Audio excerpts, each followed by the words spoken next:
LRPC yung ring na 2014. Sus Mariosep, ito si Tatang.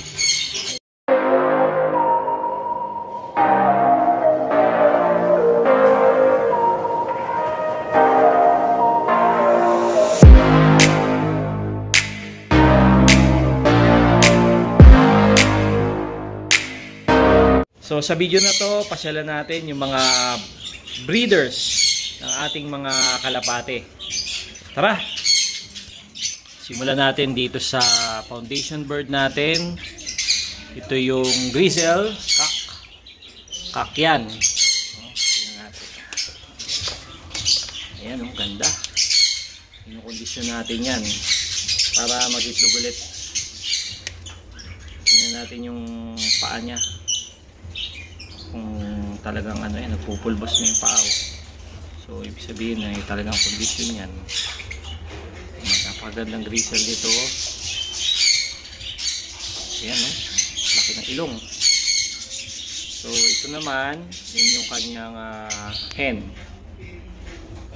Dark checkered na hen. Ito yung parents ng young bird natin na nawala doon sa La Paz Tarlac. Ayan, ito yung parents nila, guys. So na-acquire ko to August 2023 lang, no? August, September, October, November. 4 months pa lang to sa akin. Mga magpa 5 months. Ganyan. So nakapagpalabas na sila ng siyang inakay. Naka first class na sila sa akin. Yun nga yung checkered na young bird. Kaso nawala naman dun sa toss natin. Sana bumalik pa, no? Ayan, ito yung ano nila, parents. Ito yung parents ng checkered na young bird natin. Sana makabalik pa. Ayan, so magta-try tayo ulit na mag-produce ng linyada nila. Kasi mukhang okay naman. Subukan natin ulit. Isang dark na blue bar, saka isang checkered. Ayan, tingnan natin. Condition na, oh. Ganda ng hen. Ito naman. Ito yung kak. Oh.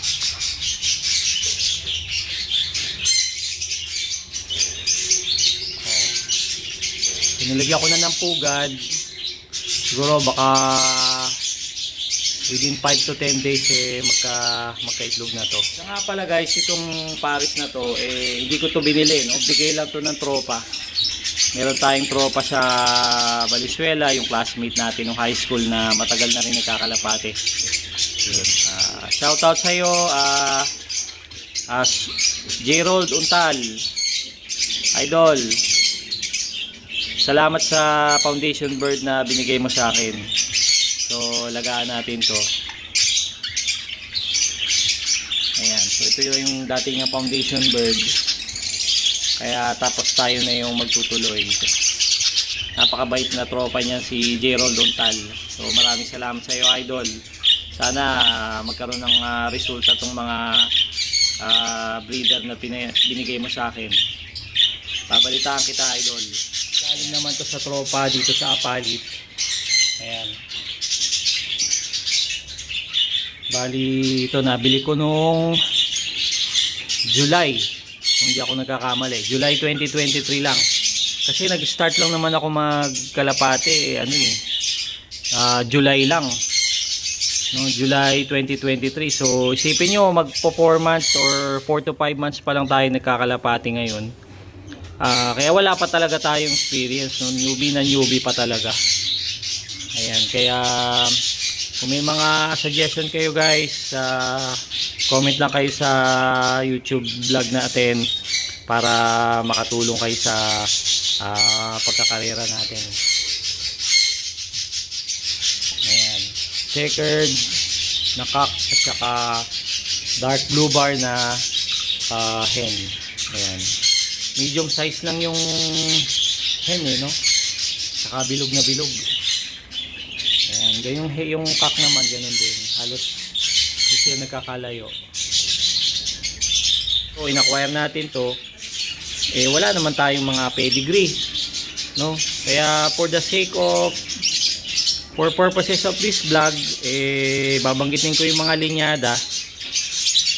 Pero hindi tayo magke-claim naman, hindi naman natin ibig sabihin pinagyayabang. So para lang ma-distinguish natin yung kalapati, kasi luma na yung mga label noon. Halimbawa tinawag siyang checkered, blue bar, mestizo, netoy, racing. Yun na yung mga old school na tawag di ba? So tayo old school naman talaga tayo. Yan, pero for purposes of this vlog, para medyo exciting naman, sabihin natin yung mga linyada. Pero itong mga to, hindi ko kiniklaim na talagang nag-perform, kasi wala tayong papel no? So tawag ko nga dito sa mga breeder ko, mga daw lines. Ayan, daw lines kasi sabi ng pinagkuhanan natin, ganito daw siya, ganito daw, ganun daw. Kaya daw line. Ayan, so pagka binanggit ko yung linyada, so hindi ibig sabihin pinagmamayabang natin, ha. Ayan, so ito ay ang sabi ng tropa, itong pack na to manga line daw ito. So hindi natin alam kung ano yung manga line. Naghahanap ako ng vlog na saan ba nanggaling yung manga line na yun, pero isa daw yun sa mga magagandang linyada, no? Tapos itong hen na to, nakakuha ko din sa tropa. Ayan. Yan, so going back, itong cock na to, tingnan natin kung anong singsing meron to. Dali. Bukan natin kunin, no? Ayan. Ang laki. Ang laki ng katawan. Hindi ko madakma ng isang kamay. So, ayun. Naka-comb ring. Comb ring siya na 2023. So, ibig sabihin, wala pa namang edad ditong kalapati na to. Pero itong hen, tingnan natin anong singsing niya. 2020. Itong hen na to may edad na. Most likely mga 3 to 4 years na tong hen na to. Ayan. So sana mag-produce na to sa akin, kahit makapagpalahi man lang, para baka mamaya mabaog na to. Ayan, so tingnan natin, sana makapag-produce. So isang manga line na cock, at ito namang hen unknown line, hindi pa natin alam. So tinanong ko pa si tropa, so balitaan ko kayo pagka nag-reply. Okay, so breeder number 3, ito isang cock na checkered. May edad na tong cock na to, no? Kasi sa ring niya, natin yung ring, guys.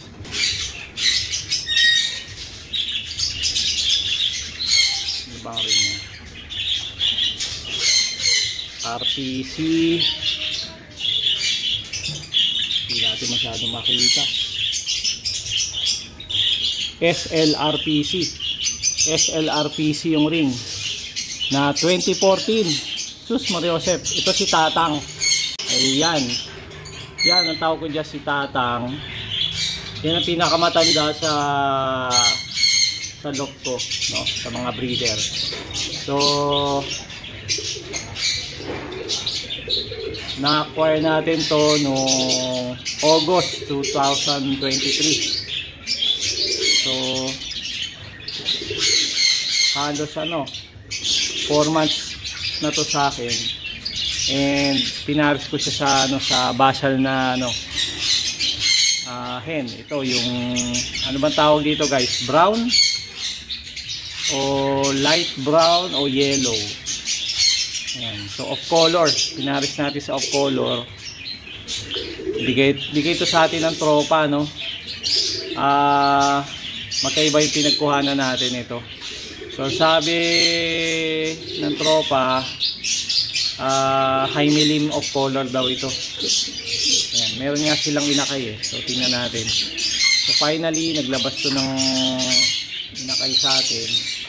Eh susubukan natin kung may lipad naman siya, no. So medyo siyempre mailap kasi matapang. Ayan, no. Ayan, meron siyang isa. Merong isang inakay. Ayan. So ang ano ba linyada ni Tatang? So sabi ng tropa, ito daw ay Jansen, Arindong. Jansen at saka off color na yellow. So tingnan natin. Isang matanda at saka isang basal. Yun yung ginamit natin ano, combination. Ayan. So yan. Okay. Tapos punta naman tayo dito sa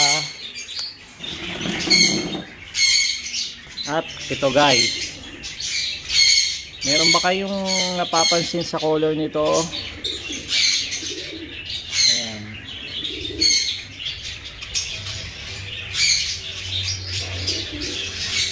So sino nga ba tong pair na to?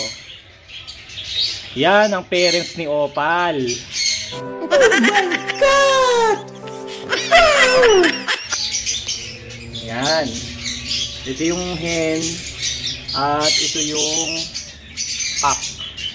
Ayan. So ang sabi ng tropa, itong singsing ng cock na to kasi ay genetics. So tingin ko pinanglaban din to sa show. At ang sabi niya ito daw ay ano, galing kay Benito Goque.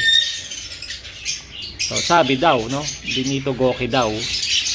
Ayan. At ito namang hen eh ganun din, genetics din. Ayan, Benito Goque line. Ayun nakalagay 2020 genetics. Makikita natin dun sa isa rin niya. Hindi masyadong kita. Genetics 2020. Ayan. Ay, ito lang pala yung genetics. Sorry guys. Itong hen na to, ito yung parents, ito yung nanay ni Opal. At ang sabi ng tropa ay galing daw to kay Benito Goque, no?